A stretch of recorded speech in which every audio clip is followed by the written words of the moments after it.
half a lung. I have this, Lucius thought, knotting his tie and pulling it tight.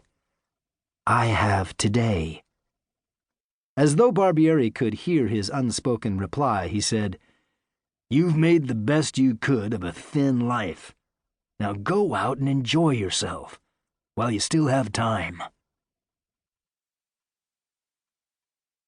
Dr. Barbieri's waiting room always appeared half full. The patients changed, but the setting remained the same. The adults leafed through old copies of Life and Look and National Geographic, while the children played with toys made sticky from hundreds of little hands. Rooms like this had been one of the few constants in Lucius's early life. He used the phone at the nurse's station to call his banker and cancel the day's meeting. The banker was a long-time acquaintance, and Lucius was an important client, so he didn't complain when Lucius told him to reschedule their appointment with the seller's lawyers. As he hung up the phone, Lucius caught sight of himself in the mirror behind the weight machine. He was 5 feet 11 inches tall when he held himself fully erect, which seldom happened. Lucius was underweight, and his posture was awful. His cheeks had become sunken during his early bout with pleurisy and never filled back in. The childhood illness had cost him his sense of taste. Smells were vague entities, like words spoken in some foreign tongue. Eating was a troublesome task. His hair was a mousy brown and limp as old noodles. His eyes... Lucius turned away. He rarely bothered with his appearance, even when buying clothes. Lucius Quarterfield was 28 years old. The nurse asked, When does the doctor want to see you again?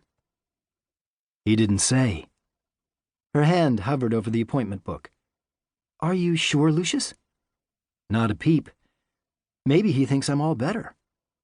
Her smile carried all the false cheeriness of his childhood. I'm sure that's it. Lucius drove his brand-new Chevrolet Impala north from San Luis Obispo. He had not been back to Miramar in almost a year, though for a time he had traveled this road every week. He was not a man given to holidays and easy living.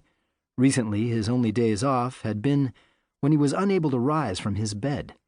Otherwise, his every waking hour was spent making money.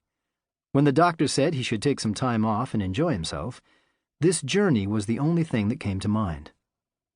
Lucius had never much cared for his name, which to him sounded like it was made for a guy with one lung, bad bones, and a poor heart.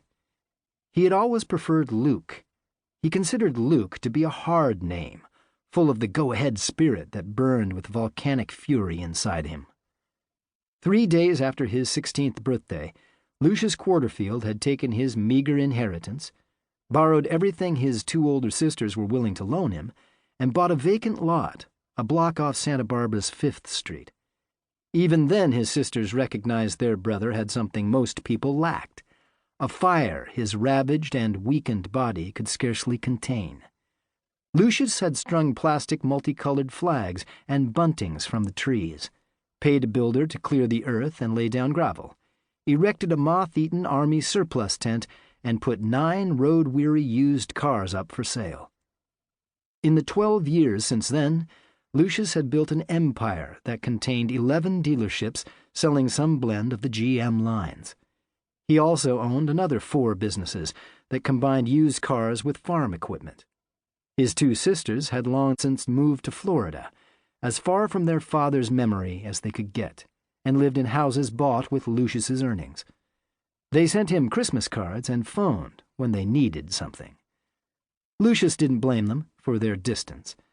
Their family situation hadn't been one to forge strong emotional bonds. His life was embedded in the road. Lucius was free here. He could unleash the Impala's big V8 and let the car be strong for him. Lucius rarely indulged in past regrets, but the doctor's words cast a magnetic force over the morning, drawing in one potent memory after another.